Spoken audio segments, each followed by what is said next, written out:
Hey guys, welcome to the TFA Super Fight post show for the second event. I am Dylan McGrath, joined by Daniel Jonas. We did the first show at TFA, and we're doing the post show here in the comfort of our own homes, headquarters of the Southern Scrap Nation over here. Well, now Yes. you guys have an Yes. actual physical gym, but the podcast, of course, still hosted right there where you are. One's And right above the other, so it works out. oh, really? Cool. You got Yeah. the apartment above the gym type deal. Yeah, I Yeah, that's a do. sweet deal. Yeah, Trevor Yeah. used to have a setup like that downtown.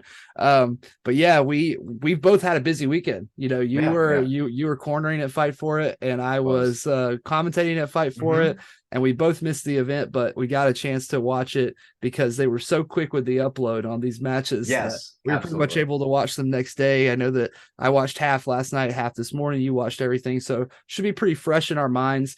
And I thought that, something that really surprised me or stuck out to me about this versus Toro Cup is the rule set. Obviously, very points driven rule Hmm. set for the entire time instead of just for that overtime round. Right. And a very traditional type of rule set when you think about, like, I don't know how I came up competing versus like now it seems like the more popular thing to do is like a certain amount of sub only time. Yeah. As far as point set goes, this one was just like a traditional IBJJF. Like you just Mm-hmm. start scoring and you try to put numbers up on the board instead of yeah, like you said, waiting till the overtime and then starting to try to work something out of that. But I did enjoy first to score on overtime, kind of, solidifies that quickly instead of like Right. letting another round go or a couple minutes or something like that.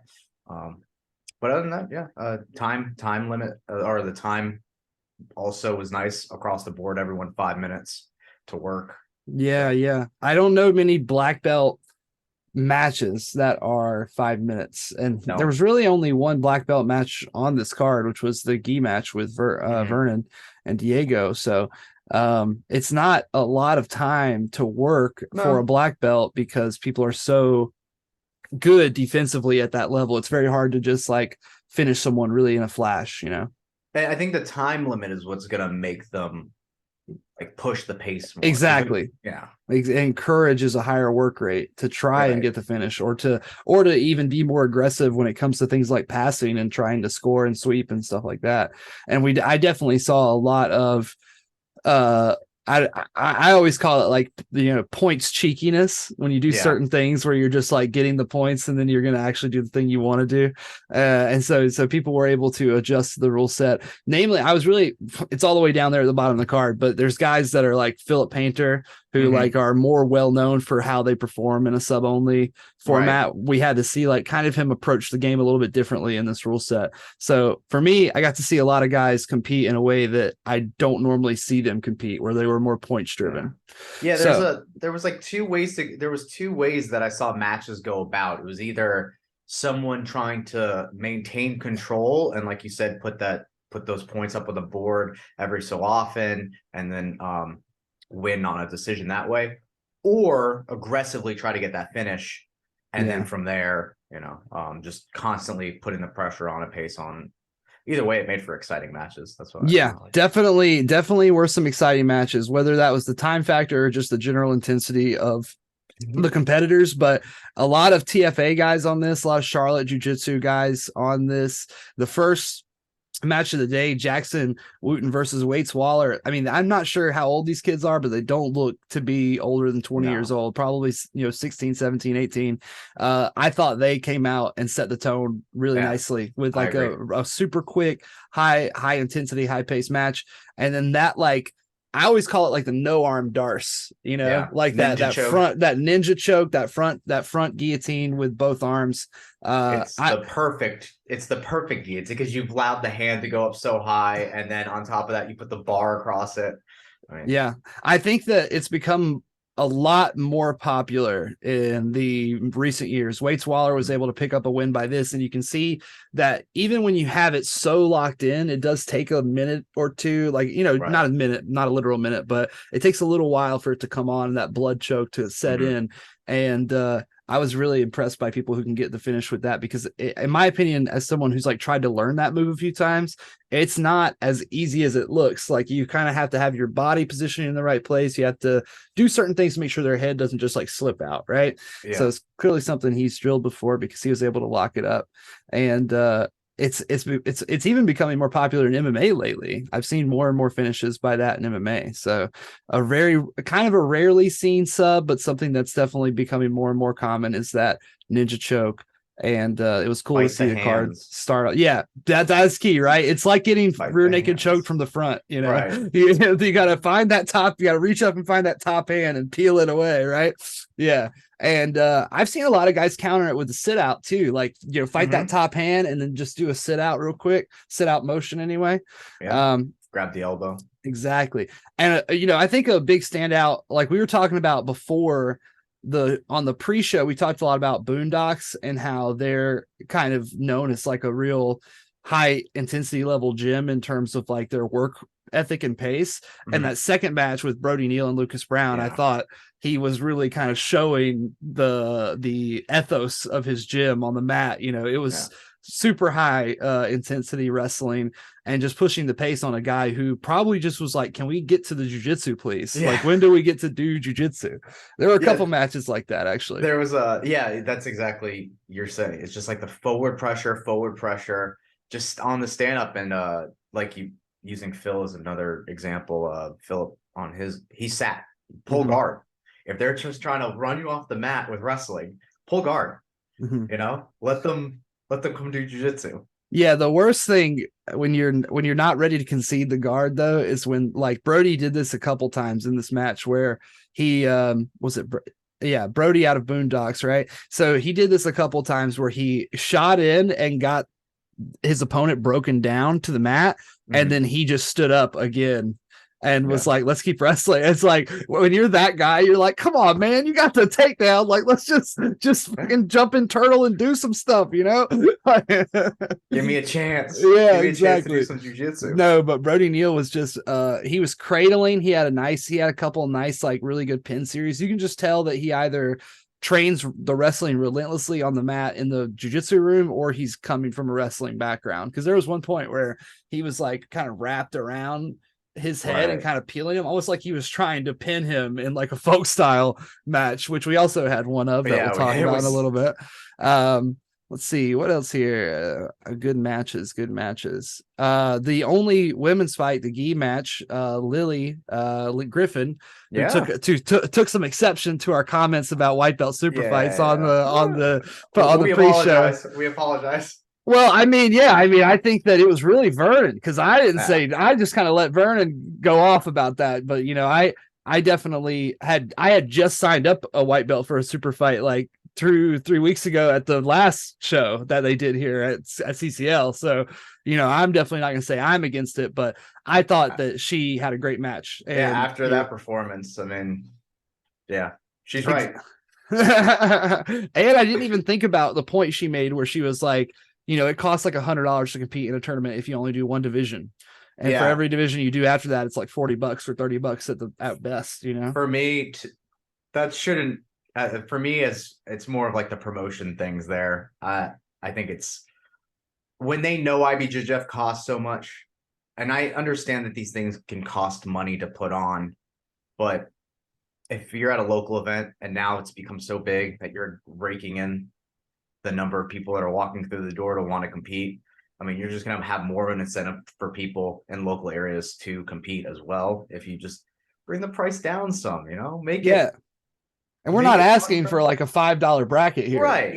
We're just like, damn, $100 just to get my foot in the door, just to get my foot on the mat, and not even get a free t-shirt or nothing like they used to do back in the day, you know, just to get in the door. The t-shirts, I could do without at this point. I just a cheaper price, please.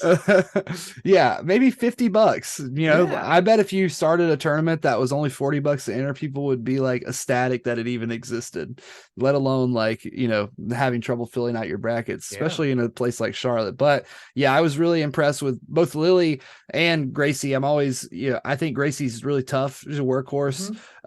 She's every time I've seen her compete, she's really competed valiantly, and she just she just was one kind of step behind Lily in this, Yeah. and she really let Lily control the top game. And more so, I know that she trains a lot with, with Owen, and Owen's kind of a believer in that bottom game too. And in the gi, it's even more powerful. But when the points are a factor, it's very hard to let people have top positions for the sake of you having a really good sweep or a really good attack from the bottom. Because if you can't finish it or capitalize on it, then you end up like being behind pretty much the entire match, which will make you either lose outright or make you desperate enough to make some mistakes, like some serious mistakes, right? Kind of have to be like a trapdoor spider in that sense, where it's like, if you're going to pull and going to play bottom, then you have to funnel it to a place where you're going to either sweep them or submit them, and kind of make them think that they're doing the right things or whatever. Yeah. And then, sweep or submit if that's your game. And you also create enough space to at least do something else. And when you go from rolling in the gym to rolling in a tournament where the points are live, you have to kind of be tracking where their legs and knees are at all times. And if they can settle, if they can't, it's a lot different than just kind of like, oh, I accidentally let this guy knee cut and now I'm in side control. But luckily for me, I'm really good at getting out of side control. But even if you are really good at side control, just 3 seconds is all it takes. And they're on the board now, right? And even if you get your hip back in, get your knee shield back in, you're still going to be fighting from behind, which is never good. And I think that creates, like we were talking about earlier, the dynamics of the match. That adds an interesting dynamic for a lot of these guys who love the leg entries and stuff like that, especially when you're talking about points with no gi grappling. Because in gi grappling, I feel like there's such a tradition of competing with the points at this juncture that, like, when you learn a lot of traditional gi attacks and gi systems, it's almost like there's a checkpoint for points. Like, when you're learning how to grab somebody's collar and go into neon belly for the first time, they're always like, and then I move my windshield wiper my leg over and now I'm in mount, and even if I'm going to attack from the side, and it would technically be better for me to just try to step over right into high mount, I need to get my mount points. So like I have that like step there, right?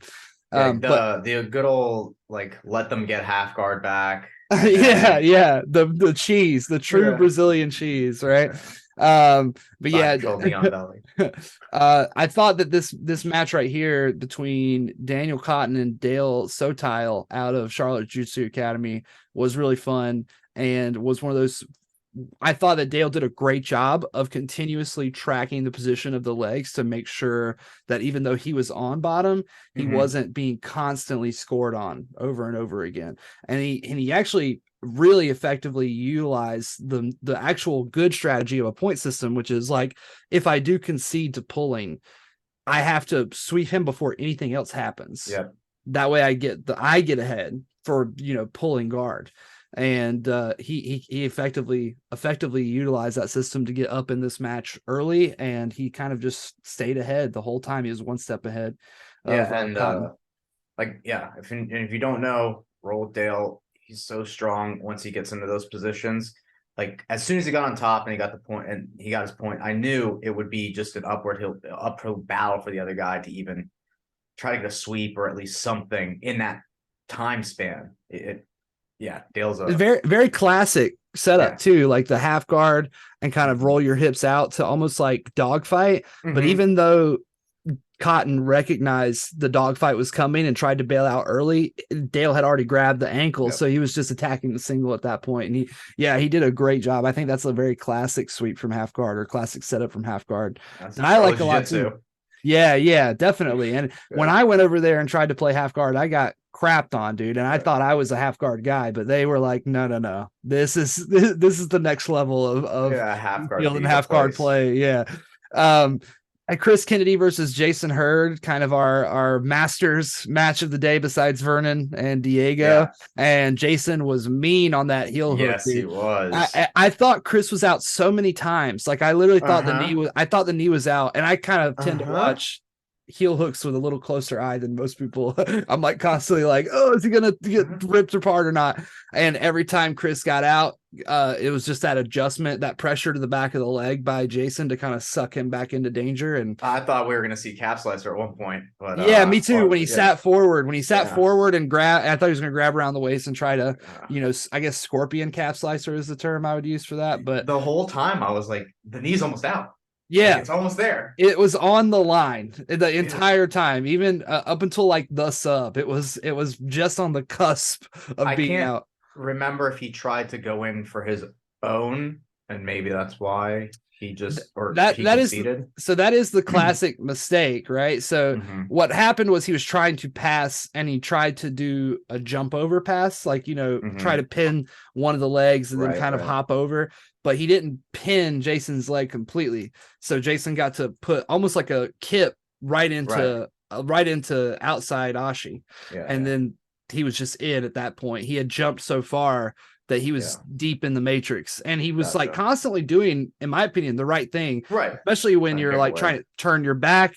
If you've already got your back turned, you've got to just go that way. You can't go back. And it wasn't until he like realized he wasn't going to get out like that he started doing other stuff, and eventually led to him like getting sucked so far in that he had to tap. But I thought that the pace in that kind of no-gi match for that kind of division and age bracket was pretty freaking impressive. And then we had the classic, the setup, the Jacob Polanski in the singlet taking on Sergio Lopez. Yeah, I mean, I thought singlet power was going to be there, but man, I don't know a lot about Sergio. I know that 10th Planet Greenville is a legit school. Yeah, I know for sure. I know it's a really good school, high level guys, but I was really impressed with Sergio in this wrestling match in particular. I mean, 10th Planet, Greenville, I think 10th Planet, and then I think Rubber Guard. I don't think like wrestling, Yeah, I mean, the same thing happened to me when I went to Austin and trained for a little while at 10th Planet Austin for like 2 or 3 weeks. I was entering into every practice like, this is going to be the day I come up against the 10th Planet guy, the Rubber Guard guy. But literally every role I had there, people were like, stand up. People were like, let's wrestle. I was like, oh my God, you guys are really trying to do some rebranding, huh? But yeah, so. I think the only person who like sat to guard and pulled guard immediately with me, or at least played that game with me, was like Curtis and Gabe, like the black belts of the system. Every blue belt, purple belt was just like, yeah, dude, let's wrestle. Give me a single leg or something. But yeah, Sergio got that pin off that phenomenal single leg entry, that single leg, the scoop, and he almost got countered. Polanski almost got that counter off and rolled over, but Sergio gets the pin on that one. And I was like, that is pretty impressive, because I don't know how old Sergio is, but Polanski was just wrestling like a year ago. He was just wrestling. He's fresh off the mat. It's not like he's Sergio's takedowns were incredible every year. Yeah, they were. And we'll talk about their jiu-jitsu match when we get to that point. Ryan Camp had a great match. I'm always kind of impressed by Ryan, just because like he's really explosive, but he's also methodical and technical. And he didn't really do anything in his match that I thought was revolutionary, but it was all very by the book, get to mount, smash them, and drown him. And I felt like once he got to that top half guard, he started trying to pin the leg to the bad side. I was like, this is over. This is over. And it all started with, Colin entering in on a leg lock. And sometimes when you can't pass somebody's guard, them trying to go for a shitty leg lock on you is like a saving grace. Yeah. You're like, oh, cool. Now I got 1 foot in, like I'm a step ahead of where I was before. And that's how I felt about Ryan. He just like got that leg sucked in and kind of like started grabbing it, pulling it in, got on top, dominates the rest of the match in a match that was close before that sequence. And then Owen going up against Bodie Henry. Owen, once again, just so close on the subs, man. I mean, the past 3 super fights I've watched this guy, he's had a sub that was like this close to being finished and looked like it was finished to me at several points. And then just opponent gets out, gets on top of Owen, and then it's problems for him. Yeah, it's funny. So I like the time on the video stamp isn't super. I mean, it's like almost as long as the match is. So he gets him in the he gets him in the head and arm, and I'm just thinking, I'm waiting for Owen to just like explode out of it, and then it ended in a decision because of the style that he was. He was on top. He was like, pushing the pace, almost getting the submissions, and I thought, man, this is gonna be a dogfight all the way to the end. But that arm triangle and just cinching it in. Yeah, I mean, it was pretty quick too. Like he was attacking, Bodie was attacking like a lot of different looks, and then slowly went from that triangle to that Darce and got and I even thought Owen's defense on the Darce was nice. Like he tried to skydiver, but every time he tried to splay his legs out, Bodie just cut the corner and tried to bowl him over again. Yeah. Just a dog on that submission for sure. And he earned that one. Owen always makes people earn it though. Like he's never a pushover for sure. Let's see here. We had another finish. Oh yes, the buggy choke finish. Did you see this one? Now this one was so nice. Like, is this the first buggy choke in TFA Superfight history? I'm pretty sure it is. Possibly. I would have heard about the last one. We had an attempt in one of the matches, and then this one was like the next match or something like that, and finish with the buggy choke. A strong one too. Like he had it kind of weak on, and then his coach was like, keep your head away from his shoulder and you're safe, and he just buries his head right into his shoulder. Like he either misheard the advice or misinterpreted it. He just went the opposite way. He was gonna try to use the arm over the face to try to like make the space, but by that time, once it's locked, it's done. It's done. Yeah. You have to implement the crossface far before they lock their legs. Yeah. If you're gonna do that, once their legs are locked, you have to go the other way. Yeah, it's like he saw what I forget who did it in the other match, but that defense before was like, I know what to do now. Yeah, I know that move. I've done that move before. The match after that, Mike Bullock, who we talked about on the show, on the pre-show as well, taking on Matt LaBelle. I just thought Matt looked so strong in this matchup, dude. Yeah. I thought he looked big. I thought he looked tall. I thought he looked long. And I just thought that he was dominant in this match because he just never let a position away for free. He never let anything happen that wasn't like beneficial to him, on his basically. terms. Yeah, on his terms. Everything in this match was on his terms. And Bullock just being a little reactive. And I'm the same way. In the academy, I'm a reactive roller. But in a 5-minute match where there's not a lot of time to work, you can't really be reactive. Nope. And that kind of hesitation will get you smashed and get you past. And I also saw Bullock working a lot of body triangle from the closed guard, which I'd never like to see, because there's not really 5 minutes. There's nothing that can happen from there that isn't purely defensive. Like you're not doing anything but keeping them away. If you've gone like 5 minutes already and it's and you're up on points, that too. You know, if you breather, if you're down on points already and there's only 2 minutes left in the match and you're body triangling closed guard, it's just a little like, oh man, like you're kind of whatever happened to feet on the hips.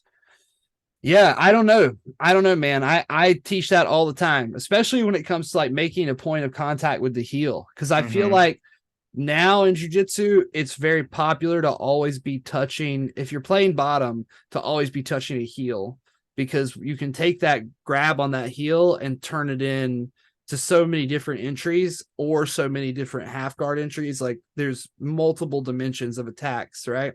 So I think that feet on the hip is like the opposite kind of forethought. So I think that you have to have a different kind of bottom game, like a more traditional bottom game. Yeah. I mean, it's super traditional as far as like how I learned it. So exactly. I think that just how people think about, especially when it comes to sport jiu-jitsu, how people think about the bottom, especially bottom half guard, has changed so dramatically since 2014, even that now you can have multiple different kinds of bottom players. You can have guys that would like the full guard guy is becoming more and more rare.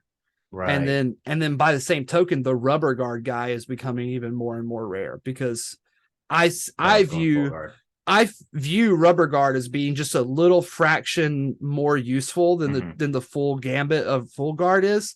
But if full guard's not there, or if it's not in use, then you don't have the next step of evolution, which is rubber guard. Well, So full guard legs are closed, so they're not working yeah, as much as like if you're in rubber guard, then both legs have to be working. and you So, can keep the posture. Yeah. You don't have to. You can keep the posture down the whole time by using your legs, which I think is a big deal, and why rubber guard is very successful for not just jiu-jitsu, but for MMA, where people can punch you. Yeah. But I really thought that I really think that the more you get into that half guard and sport jiu-jitsu especially, everybody just wants to invert. Yeah, everybody would just rather invert and try to, you know, swing themselves around their opponent's legs and get the sweep that way, or just enter into a finish. You know, I think that's what it is, mostly that, or it's a good way to enter the legs, because the traditional thought is if they go to half guard, then you're behind on the race and you're losing, like the Hickson mentality, like never go backwards, like only go forward. So like, if you're accepting half guard, it's kind of like you're already going, oh, my first plan of defense is whatever, forget that. But it's like full guard is a powerful position, why you learn it first to begin with. Very much so. And it's also the most unnatural position. Like, I feel like when people first learn jiu-jitsu, they're like, oh, side control. I get that. I'm laying across a person and keeping them down with my body. I've seen that in movies. Or like, oh, mount. I've seen that in the UFC. Like, I'm sitting on top of someone and punching them. They can't get away. Back control, very self-explanatory. But you start getting into the full guard, especially, and people are like, what? I'm using my legs to offset his body weight and like rock him into me. Like, it's very foreign movements for most people when they're first getting in. And I think that you're like a big metaphor guy I've picked up on. So I'll say this. I've noticed that like a match, like the traditional jiu-jitsu mentality, like you're saying, is never go backwards, only go forwards. And a match is linear. A match is like two trucks that have like a rope between them and they're trying to pull it, you know, try to tug of war basically. Whereas jiu-jitsu itself is not linear. It's a 3-dimensional ball that has like 8-way movement. So you can manipulate your actual vehicle in it, but the match itself, because of the structure, is very linear, back and forth. So I don't think a lot of people train with this kind of mentality. They just train with like, oh, I'm just flowing, bro. I'm just doing whatever, bro. And then they're just kind of trying to recreate that. They're trying to recreate that same success on the mat. So, you know, there are some guys who are more like go with the flow in the actual competitive matches.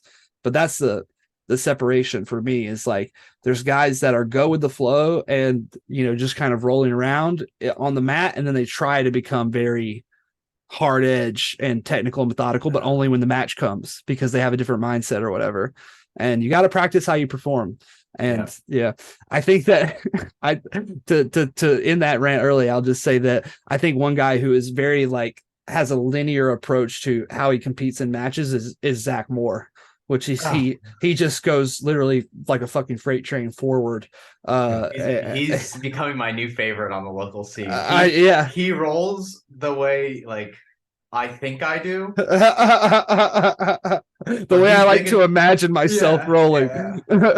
Yeah, dude, he is a fucking beast. I mean, he is like a little cannonball of a human, and he always has like a height and reach disadvantage, and you're just like, well, they should at least be able to hold him at bay. And it's like, no, they cannot. He is a dog, man. He is a dog, and he came close on several submissions here. He had a nice arm triangle look that Jay-Z was able to, like, you know, get his leg back introduced.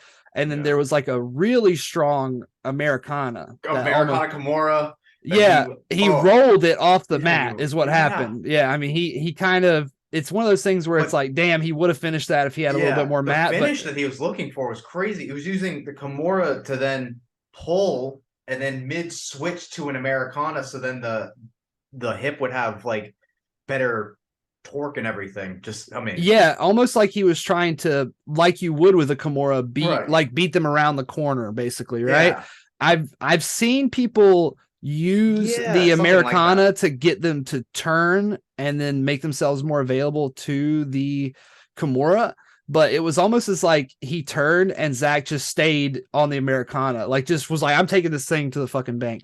And yeah, if he had a little bit more mat, I would have liked to see what the Yeah. final detail is, because Hmm. I feel like there was like he was going to roll to his hip and then try Yeah. to either He's, throw his leg over or hmm something, and we could have seen like a move I have probably never seen somebody finish an Americana like that. But I know enough about Kimuras to know that you can finish one like that. Yeah. So maybe. And I also think that like a lot of times guys shoot in on Zach and he takes them down. Like Yeah. I don't know if it's like when you run into, I've never rolled with Zach, so I don't know if it's like this, but it looks like from the outside looking in that they run into him and it's like trying to fucking grapple a pillar. And they're just like are like, oh fuck, this guy's so dense, and then he just shifts his hips and he's on top.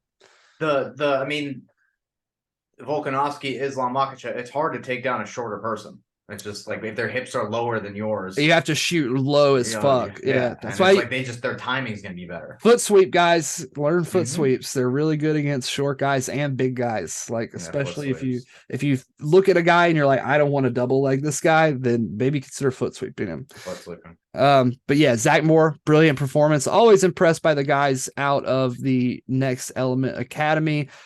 In both kickboxing and jiu-jitsu. I went to Florence last week for Walker Vivian's fight night card, Yeah. or the week before last, and they had like 6 guys on that card, and they probably went like either 5-1 and 4 or 4-2. I can't remember Are quite they what it is. also in?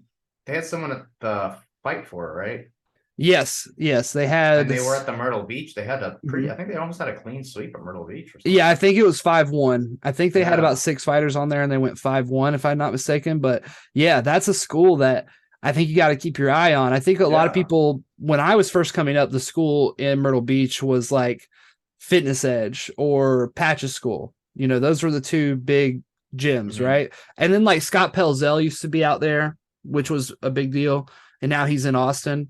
But now I think Next Element Academy is like a gym that you should have your eye on in MMA and kickboxing and in jiu-jitsu, because they're clearly here to compete in all of those. Right? Yeah, exactly. Gi match between David Betancourt and Nicholas Regnar. Regnar was pretty adamant that he was going to put on an entertaining match with me. And I think this was a pretty entertaining gi match. It's very rare that I see a gi match that has the kind of no gi pace. Yeah, no gi pace that I think that Betancourt was just like attacking that armbar. I thought he was going to get it, and then that hitchhiker escape perfectly timed by Regnar, rolls, inverts into guard. I mean, there were some nice sequences in this match that you normally see in no gi. Exactly. And for a blue belt match, especially, the pace was pretty high, I thought. So I thought it was a great match. I think this one was a little bit closer than some of the others, right? I think this one was only no. He finally got that armbar at the very end. That's right. He was attacking that armbar a couple times. Regnar hits the hitchhiker escape, and then he hits the like come up and double underpass, and I think that's what won him the match. Let's see here. A couple other. There was another finish. I think it was a guillotine. Or no. It was a Darce in this Glenn Donahue, Brad Blaze fight here.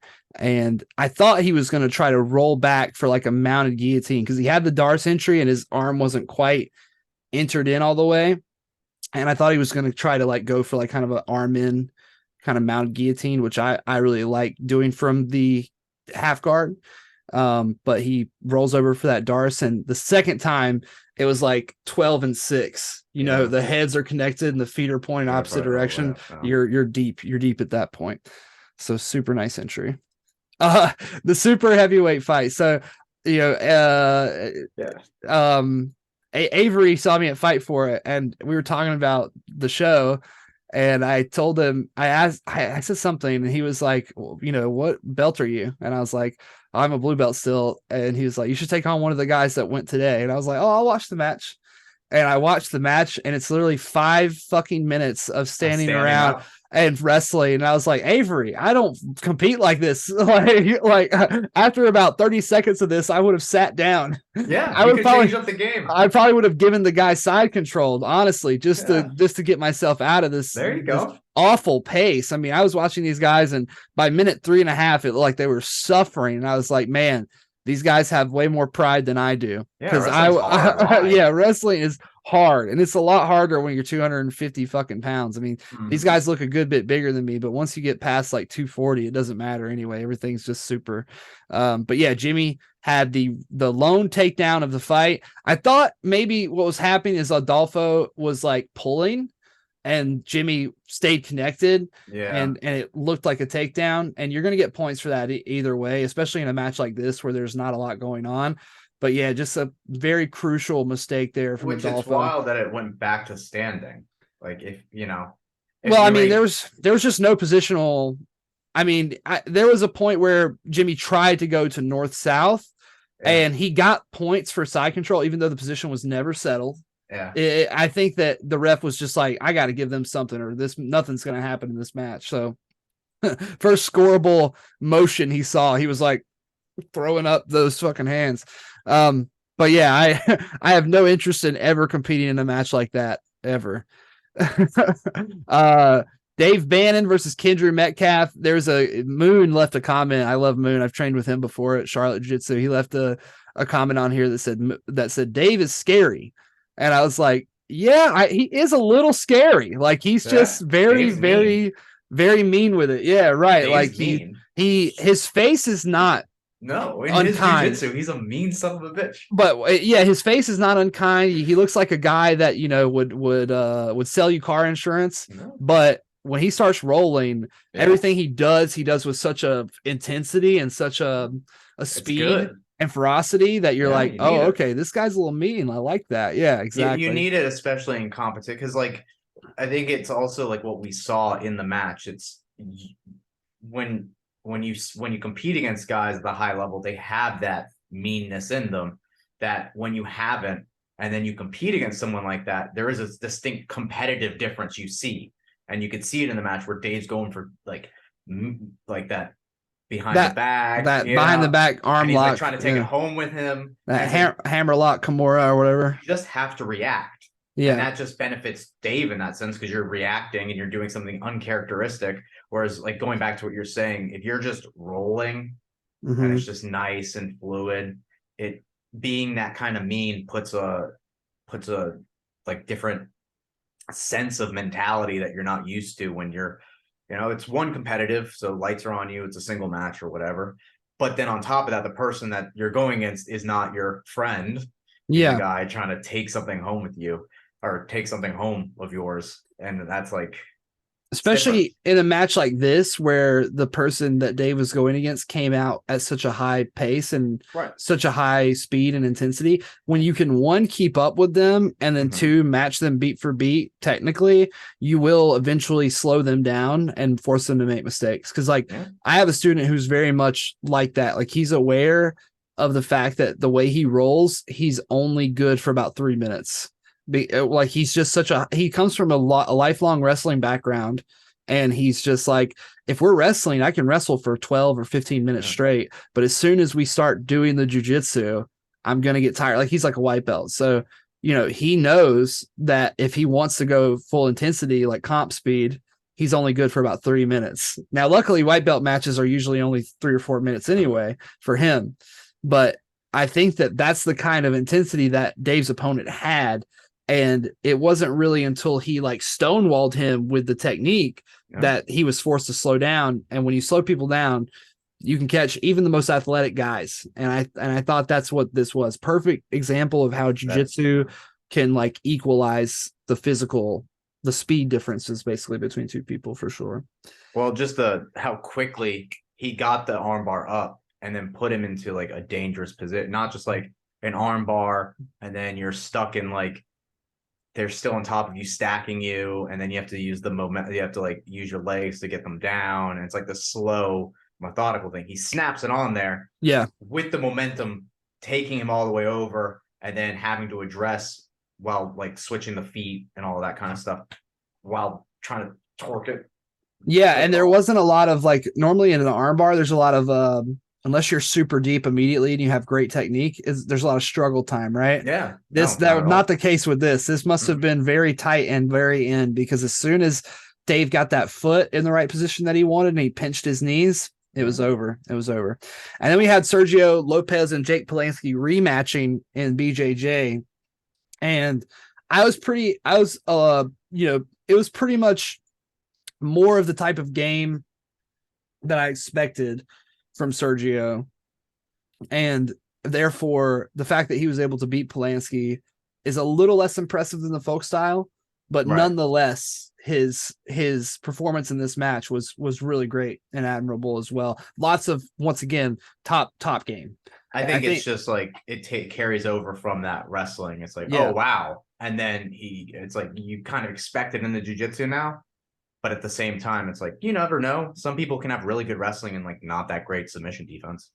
Yeah, exactly. And I think that Polanski in the past has, if he's got a big flaw, it's that when he's forced to play more bottom, like true bottom positions, like bottom Yeah. mount, bottom full guard. He's great with the leg entries. I think he's got good leg entries, and I think he's got decent shin to shin action and shin entry. But when he's really flattened out and he's forced to use more traditional jiu-jitsu type of pin escapes, it's been hard for him. And I think Sergio had good body locks here. And just especially when he got to the top, he was very good about trying to flatten Jake out. And when Jake did get to mount, he immediately slipped in to like leg entries and heel hooks of his own. So it's not like he was lacking in the bottom game either. He just never really had to play it in this match. Right. But couldn't get the early finish like he did in the folk style match. Obviously, no pins in jiu-jitsu, but couldn't quite get the sub. I think Jake's a very hard guy to sub, and it would seem that Sergio's a hard guy to even put in a position to sub. So 5 minutes is not a lot of time for either of those guys to work, but I think they're both really technical, and that's what's going to happen in a very technical fight. Well, from what we've learned, Sergio is going to be the hardest to put on the mat to even do jiu-jitsu since he won the only folk style wrestling match in TFA history. Yeah, in TFA history. maybe the last one, maybe not. We'll see if anybody else sees a singlet and wants to sign up. Then we had Mike Murray versus Joey Fitzpatrick. I thought that there was a valiant rollout attempt on this heel hook, but he just got caught in between the time where he was switching it over, like when Joey was switching it over from one side to the other, he gets caught kind of in the middle, and that can just suck. And I think that some guys, especially in a higher stakes contest where money was on the line, they probably would have risked it and tried to finish that roll. But you just saw Mike just kind of realize, like, I do not need to risk this right now for a TFA Pro Super fight. Yeah, I'll just take the L here. And especially when it comes to heel hooks, I'm all about that. Speaking of devastating injuries, before we go on to Joshua Baruch and Paul Williams, did you see the fight at Fight For It where with Tellis Wiley from TFA? Yeah, I was cornering that, but yeah. You cornered Tellis, right? But you know what's crazy? Where I was cornering him, I didn't see what happened. Like I didn't see the injury. I just saw that they got into like this clench thing, and then the guy from his opponent tried to lift him or something. And then wait until you see that replay when they upload it on YouTube. It is one of the most horrific things I've ever seen. So you see the knee and everything.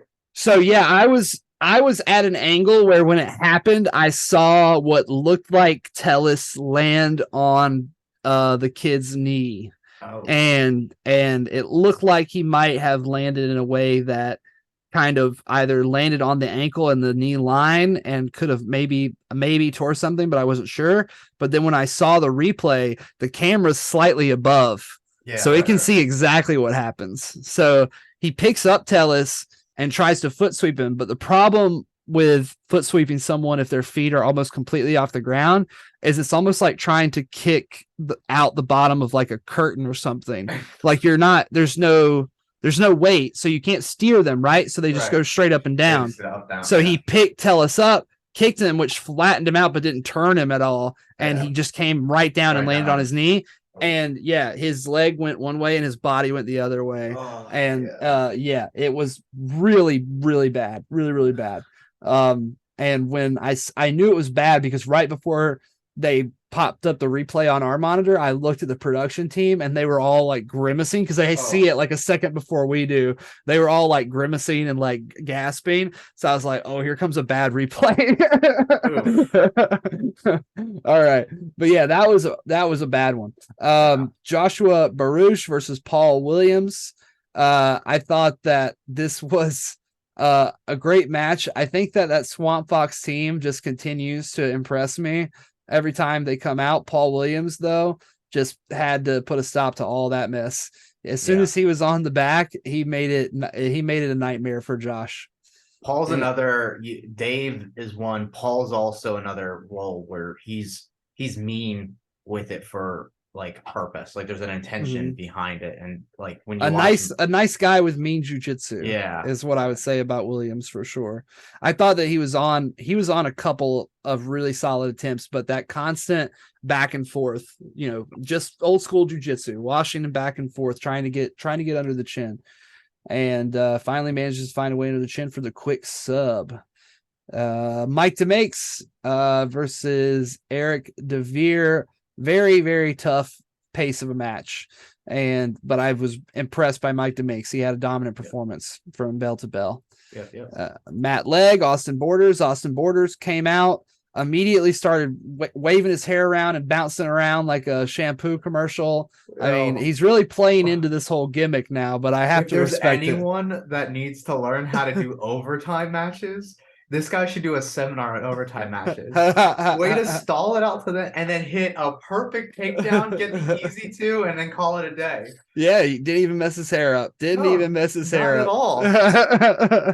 Got to hang out for 5 minutes, chill, do some jiu-jitsu, a little bit of jiu-jitsu, and then not too much though. Not too much. And then put it on for like a second. Yeah. Austin always impressive. I saw a different side of him than I've seen in the past, because this is the first time I've had to see him compete with points in mind. And I like that take. Going back to like the earlier matches we were talking about, one of the guys was forward pressing, wrestling, like just trying to push his opponent off the mat. Where Austin in this match, nice and loose, takes a step back and kind of just makes the other person like have to play his rhythm rather than trying to force something. Because I mean, you're in a competition, most people are going to go head to head and try to force things. But when you have someone that's like, maybe it's not in me to force things, so to take a step back, get your rhythm, get a nice, get yourself in your own zone, and then go. And it, pays dividends sometimes. Absolutely. Then we had our only black belt match of the day in the gi. Vernon Kirk taking on Diego Guillermino from Pedro Sauer team. And I thought Vernon had a much better start in this match than he did against Diego the last time they met. And I thought he competed a little bit more true to Vernon. Right. But it was not quite enough to deal with Diego. He is just he's just a beast. I mean, I don't know what to tell you. I mean, everything that he did, I thought was by the book, Brazilian as hell, and beautiful, Old man jiu-jitsu and Brazilian as hell. Yeah. I mean, what more can you ask for? But yeah, it's just like the roots, I guess. Yeah, he does things in a way that it's like, this is what I would see if I was watching an instructional on YouTube. Wow. And I think that that's very admirable in today's day and age of sport jiu-jitsu, where everything has to be a little flashy and a little fancy.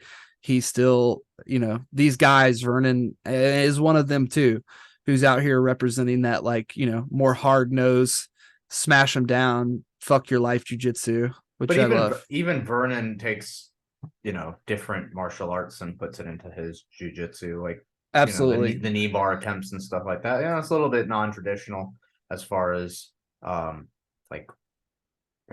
grinding down 100% jiu-jitsu. But I think that's been one of the things that's really separated Vernon as his career has gone on too, is his willingness to be open-minded to other, disciplines and mentalities. And and how he successfully translated those elements into jiu-jitsu, the judo, the sambo, et cetera, et cetera. So, and then our main event, Phil Painter versus Kyrie Howe.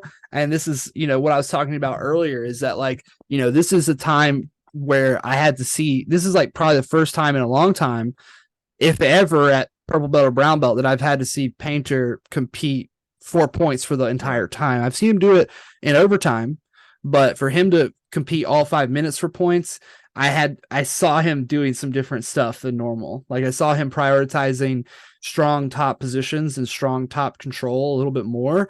And I saw a different side of his game. And I'll say that, he posts a lot of stuff on Instagram of him lifting weights in the gym.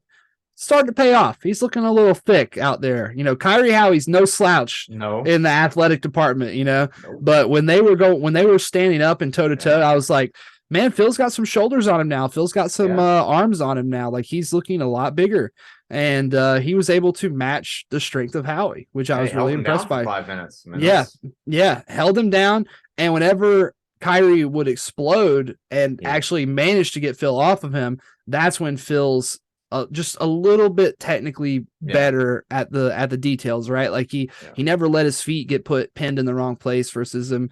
He did pull and go to his normal game a couple times, but not ever when he was behind. Like, or he waited till he was markedly ahead on the points before he started playing his A game. And for a guy to, like, to do something that he's not the best at or not considered his A game, get up and points on you and then start playing the A game has got to be, like, pretty demoralizing, because you're like, oh no, now I got to deal with the even harder task of dealing with this guy's half guard and his leg entries. So, but I thought his top game, to me, was really impressive on the sense of, like, me too, like getting the points, like going back to the traditional way and not relying on the half guard entries and all that kind of just old school pressure. Because if he does that really well and it matches it to his half guard game, then good everywhere. Exactly. Why is this brown belt match? Exactly. And just his, like, I don't know, like the way he is starting to use more of that top game to create more dominant traditional positions. Like, he got the back, he got the mount a couple times here. It just led to so much points on the board success that Kyrie had to continuously make bigger and bigger movements and bigger explosives. And then by the 4th minute of the match, even though Kyrie's a brown belt, very in shape, he was kind of beat, exhausted. And I really think that the coaching for Kyrie Howe was really great. I don't know which member of Phoenix Jiu-Jitsu, if it was Jason or whoever was out there, but I thought the coaching was on point. But sometimes even really good corner advice can't save you. And that was the case here, because even though Kyrie was kind of doing a lot of the things that the coach asked of him, at a certain point, you're just too tired against a guy who's relatively fresh because of the type of game he's implemented on you. I really think Phil made Kyrie carry his weight for a lot of the match, made him feel like he was losing, which he was for a majority of the match. But when you roll in a way that makes the other guy realize how behind he is, it's even harder mentally on the opponent. Because I've been there a lot too, where a guy has just, like, got ahead on points and then he changed his strategy to just make everything about stopping every attempt that I had. Just stop me from scoring anything, sink down into the mount, get low, hold them. No last minute. Exactly. I don't want to call it stalling, because it's definitely not. I mean, I think that most Brazilians would call it cooking, or that's what I've heard it described as, like, you're cooking stalling them. To me would be if you're holding with no intention to do anything and not even have any points on the board, just like you're holding them to hold them down, not to like you're saying cooking them, like you're not doing it to exhaust their gas tank, and there's not like a tactical reason why you're doing it. You're just holding. Precisely. Well, that's it for our TFA super fights. We had a lot of them, but because they're all 5 minutes, they're relatively easy for us to watch and catch up on. And we could even watch them again before the show, thankfully. So I just want to thank briefly Avery and all of the people who, worked hard to put these fights on, and the diligence in getting them uploaded for people to see immediately. And I think that that is paying dividends for them, because a lot of these matches already have 200 plus views. Yeah. And it's very rare that local fights on YouTube, local super fights, get that much action. And it's because people still might not know how the matches went, right? So they want to go and watch them. Usually friends and family and stuff that exactly show up. And exactly. And now people are already, I just saw Zach's highlight reel of his match. People are starting to post their edits and stuff. There's a lot of content out there. And I think Avery's got some great ideas for the next show. And I don't know when he's going to announce it, but I'm sure that Daniel and I will be doing another one of these, hopefully with a guest, maybe one half of the main event for that show. We shall see. And maybe in the future, live commentary, if it works out. Yeah, that's the dream. That's the dream, right? Like, it definitely should be you and I. I told them they should go with Ricky from Carolina Combat League. He's was streaming his own events and running the show for that program. So if he was able to focus on just running the stream, I'm sure it would be like a vacation for him compared to normal. So we'll see what happens. But yeah, I would love to do live commentary on these shows. I really think that it adds an interesting layer for people who are watching, because I felt like that was sorely missed when I was watching these. I was like, man, I wish there was somebody on there talking about what's going on here. But maybe that's just a bias of me thinking, I wish that was me on there saying that. Yeah, right. Exactly. Like, if only I hadn't have been working for one of the best MMA promotions in the Carolinas that night, I could have done some jiu-jitsu commentary for some super fights. But until next time, guys, we will see you soon for the next TFA Super Fight Series. Keep your eyes peeled and keep your mouses clicked on to TFA's social media for the announcement of the next show. And if you're looking to compete, make sure you stay. Thank you, Daniel. I appreciate you reminding me. Yeah, they will post the applicant link sometime around, usually the day they announce the date.